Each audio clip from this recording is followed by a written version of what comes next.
Zaštita usjeva je danas jedan od najvećih izazova. Svjedoci smo velikih promjena. Klima se mijenja.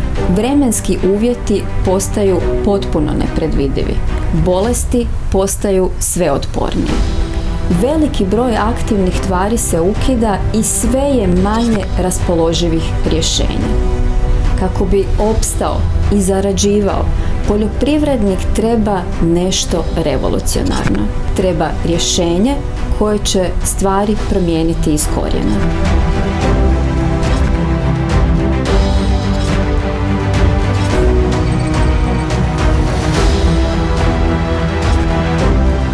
U poljoprivredi ima uvijek noviteta, znači. Nema pravila i se vrijeme mijenja i moramo se znati prilagoditi situaciji. U poljoprivredi se ne može reći ništa da je predvidivo.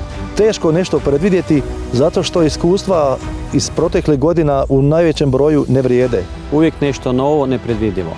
Problem je kad poslije tretmana brzo padne kiša jer se bojimo da nam biljka neće biti zaštićena.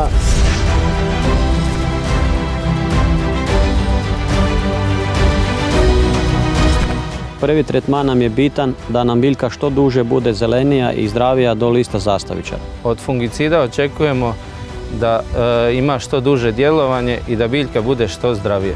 Dugotrajno djelovanje fungicida za nas je da djeluje 4 do 5 tjedana. Od fungicida očekujem da bude djelotvoran u zaštiti protiv bolesti i da bude što duži efekat, da prinos bude što je moguće bolji. Biramo kvalitetne fungicide koji rade i kurativno i preventivno, znači ako je biljka bolesna da zaliječi i da nam bude dalje zdrava. Imali smo prilike znači odgađati fungicidni tretman u pšenici radi vremenskih neprilika. Kad bih imao prilike izabrati fungicid s kojim mogu zakasniti u tretmanu, to bi mi puno značilo jer bi bio siguran u proizvodnji. Pa 6 tjedana bi bilo zaista neka revolucija u zaštiti žitarica od bolesti.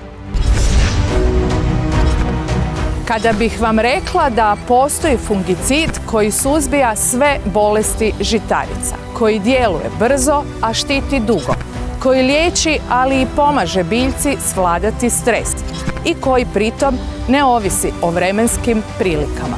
Bilo bi to rješenje za klasu iznad ostalih, a upravo to je Reviker.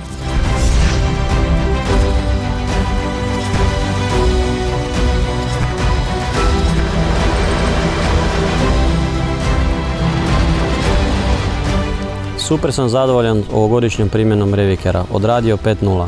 Ovu godinu smo posijali 10 hektara manje pšenice, a imamo i u silosu 15 tona više, a još nismo gotovi sa žetvom. Ove godine smo ostvarili nezapamćene rezultate, prinos se kretao i preko 10 tona po hektaru, tako da smo prezadovoljni sa ovom godinom. Odradio je izvan svih naših očekivanja i svima bi ga preporučio da ga koriste. Reviker, to je to. BASF. We create chemistry.